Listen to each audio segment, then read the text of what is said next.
and welcome to the Communities podcast by Art Student Union. In this episode, we are exploring the global voices at UAL, stories of international students, focusing on unique experiences of UAL international community, from cultural adaptation to incredible impact of their diverse backgrounds on their creative and academic journeys. I'm your host, Sayali Waghmare, Arts SU Student Communities Officer, and I have an amazing international student guest with me today, Yolanda and Missy. Ladies, welcome. Could you please tell us about yourself, your course, and what brought you to UAL? Hello, I'm Missy. I'm studying MA Media Communications and Critical Practice at the London College of Communication. And what brought me to London was the opportunity to study abroad in a new city. That's amazing. Thank you. How about you, Yolanda? Hello, I'm Yolanda, and I'm also from LCC, London College of Communication, and I'm studying in MA 3D Computer Animation. And the reason for me to come to UAL is basically I wanted to further enhance my study in animation. Yeah, that's a little bit of me. Thank you. How has been the transition of life in the UK has been for you as an international student? To start with, Yolanda. Okay, so it was an exciting and challenging experience for me.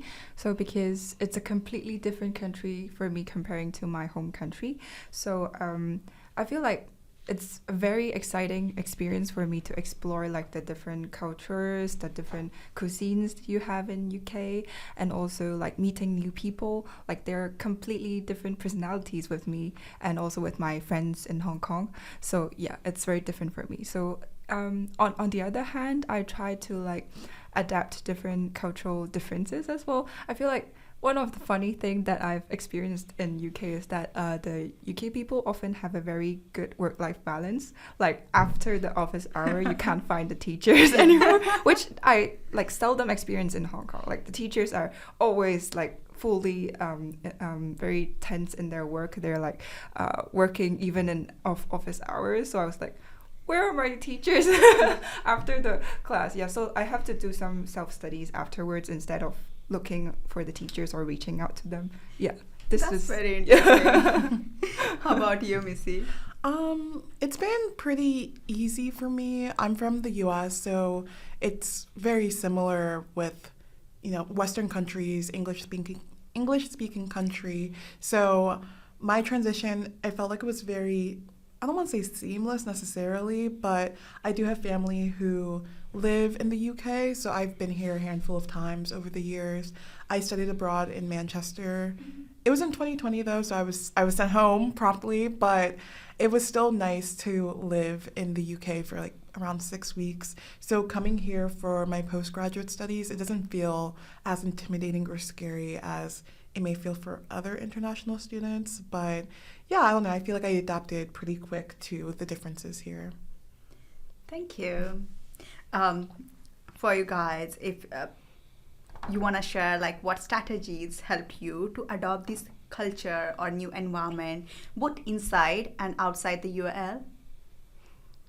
At least for me, I feel having strong community was very helpful. I was just leaning a lot on my other U.S. international students for support and if we had any questions, especially when we first moved here, it was figuring out our new phones, figuring out bank information, figuring out just accommodation and all of those things. It was very stressful. So having other students who were in the same position, coming from the same place, was very helpful. And that's just something I continue to lean on is community and wanting to build it more. So even now, after I've been here since September, just making friends through class, I also use Bumble BFF to kind of meet people as well. So just meeting people through different platforms or different opportunities has been something I've been relying on a lot to help me just get acclimated to living here. That's so amazing. You created your community group before coming to UK, figure out your accommodation, and that's really amazing. Thank you. How about you, Yolanda? I also like agree with Missy's point, and yeah, I find very many similarities with my ideas as well. Yeah, so basically, when I moved to UK at first, I have a friend living in Bristol who is like studying in UK for years already. So I tried to ask for her advice a lot, but then because like she's living in Bristol, it's quite a little bit far from London, so I'm hard to like meet her every maybe single week or something. Yeah, so basically, I tried to put myself into a new community. I joined the frisbee team in UAL, and I tried to meet new friends. And I feel like this is a way for me to be more like put myself as a part of UK people, or like a new community, for me to feel like more like a family here. So like I have two communities, like one in Hong Kong and one in UK, so that I won't be like have to like struggle a lot in homesickness or something. Yeah. That's true. I also heard like joining the clubs and societies also make you meet more people and get to know more people as well. Thank you. So moving on to your creative work, how has your cultural background influenced your creative work and collaborations with other at UAL? For me, it's actually interesting. We just had our collaborative unit this past unit, and in that we had to, or we not we had to, but we did learn about collaboration and creativity and how that affects you, especially when you're coming from different cultural backgrounds.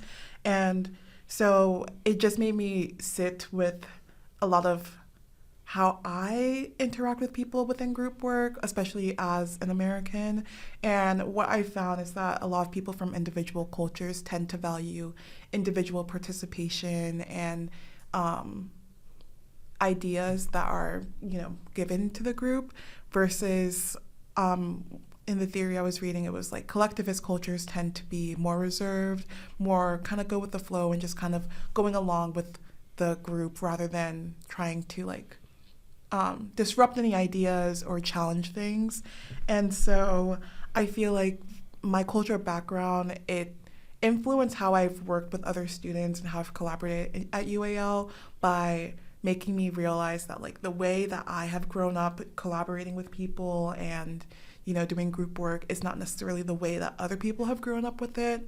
I think having those preconceived notions and ideas about how people should show up kind of hindered some of the work, I would say, because in my head, I was like, why is this person not responding to the text? Why are they not communicating in our, collaborative sessions? Why are they not participating? But then kind of taking a step back and looking at how, people from different cultures have different ideas around what it means to participate and like give ideas really helped me, ground myself and like, okay, maybe I don't need to be, getting frustrated so quickly, give people some grace. And additionally, I think something I try to practice is leading with curiosity. So rather than kind of assuming that people have certain intentions, asking questions and being, forthcoming about like where I am at and like just interrogating other people and to see how they're feeling, because I think it's easy to, like I was saying before, just make assumptions, make conclusions, but asking questions and just kind of being open-minded has really helped a lot with, the clashes that came with, being from different cultures. Yeah, you have built that resilience and collaboration culture over the time. Mm-hmm. So were you like, that qualities were already built inside you, or like you seek help with a tutor or like any student services? Yeah, so not within the course. I think just like leading up to studying here, I was working at a nonprofit before coming here, and it was a nonprofit that focused on like civil rights and civil liberties. And so I've done a lot of work when it comes to, challenging ideas and interrogating why people think the way they think, and why people are showing up the way they're showing up. Even, I guess, within my unit, we do have like a course which is professional industry practice, and in that it's a lot of conversation about working with others at a professional level, having like emotional intelligence, and using that in how you work with others. And so I would say, even though it's something that has been in me. It's something that's constantly growing and changing as I am growing and changing. Additionally, I'm a child of immigrants as well. My parents are from Cameroon, so I've just kind of always been around different cultures and within different communities. And so this is the first time I'm kind of, well, not the first time, but this is the first time I am here for a long period of time with people from different cultures, because I grew up going to a school where there were international students and things like that, but I wasn't really super involved with those communities. So now being in the international community, it's making me think differently. Wow, thank you. Same question for you, Yolanda, as well. How has your cultural background influenced your creative work and collaborations with others at UAL? So basically for me, there isn't a significant influence for the cultural background in my work, because I'm rather than finding some maybe artistic styles of the Chinese stuff or like the things that I experienced in my life. I didn't put those things in my work, but rather than that, I tried to create some work which is in my own style, the way that I like creating some cutie stuff, like that's my animations. Yeah, but then in some of the collaborative unit work with the other UAL students, I've been finding like I might have some influence by my previous cultural experience. For example, like I will be like more focused on the theoretical part instead of like creating things. Like I wanted to complete the things step by step, but instead of like think it in different ways of like brainstorming or stuff. So that is something that I might be influenced in my previous cultural background. So yeah, that's something I find quite different from the local students in UAL. Yeah. Okay. Have you faced any challenges in expressing your cultural perspective in this environment? Oh, I didn't really find that issue in my experience in UAL, because like the students here are usually very, very open and very vocal, so they are like very open to any ideas we have. So yeah, basically I didn't face that situation before. Thank you. So how has the restriction on selling products, artwork, or any freelance work for the international student impacted your academic or professional journey at UAL? So basically, in last Christmas, I've created some Christmas cards in LCC workshop blog. So I'm planning to sell them in the not just the shop, like the store, which students can sell their own artworks in there.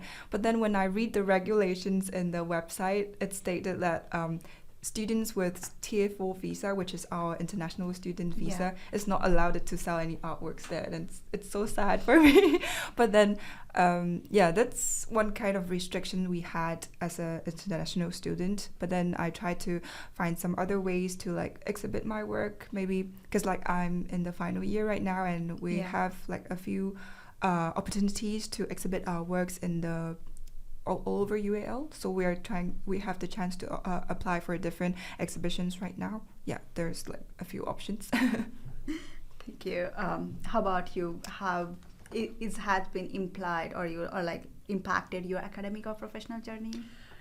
Yeah, I do not create art or sell products, so I didn't even know that was a restriction until today. So that's honestly very interesting to learn about and hear about, because at least for me, I was planning on just kind of finding a part-time job and working, and I know we have restrictions around how many hours we can work and all of that. So it can be a little frustrating that there are these restrictions surrounding what we can do when it comes to like selling products or or showcasing our work. So I'm not really sure how else to answer, but that's fine. Thank you. I mean, that's very helpful. I mean, until you actually want to get that experience to sell your artwork product or like do any freelance practice, how are you gonna know it? Yeah. And being an international student, you already have so many things to navigate. This is top on it. Yeah. Well, my next question is, how do you think the wider community could better support international students in navigating these challenges? Maybe like organizing some workshops for the international students, like to let them know what you could do on top of like going through the restrictions in the laws. You might can have some more experiences or like some more ways to showcase your work in a platform which is allowed it but not restricted. Yeah. Okay, thank you. I think for me, maybe creating more networking opportunities, especially with past students, or maybe students who were previously in the course, like the year or two prior. I know I've had conversations with some of my friends in other programs who have been connected with alumni from their courses, and they're always saying like it's really nice to have the opportunity to talk to someone who was once in their shoes and now are kind of at the next stage.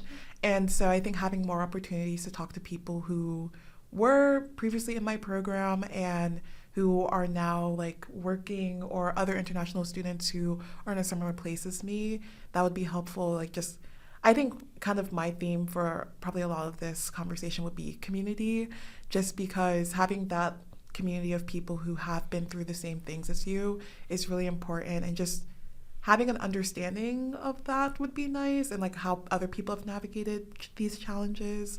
So I think that's kind of where I stand. Thank you.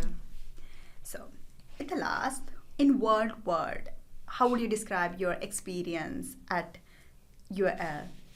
Sorry, I'm putting you on the spot. That's fine. Yeah. Exciting, I guess. Interesting. Yeah. Thank you both so much for joining us today and sharing your incredible stories. As we always say, stories have power, and in every story there is a spark that connects us, inspires us, and even changes us. If you enjoyed this episode, please be sure to check out all the episodes at the Communities Podcast on the Arts SU YouTube channel. And for our international student listeners, don't forget to explore student services links in the description for helpful resources and support. Thanks for tuning in. We'll see you next time. Bye-bye.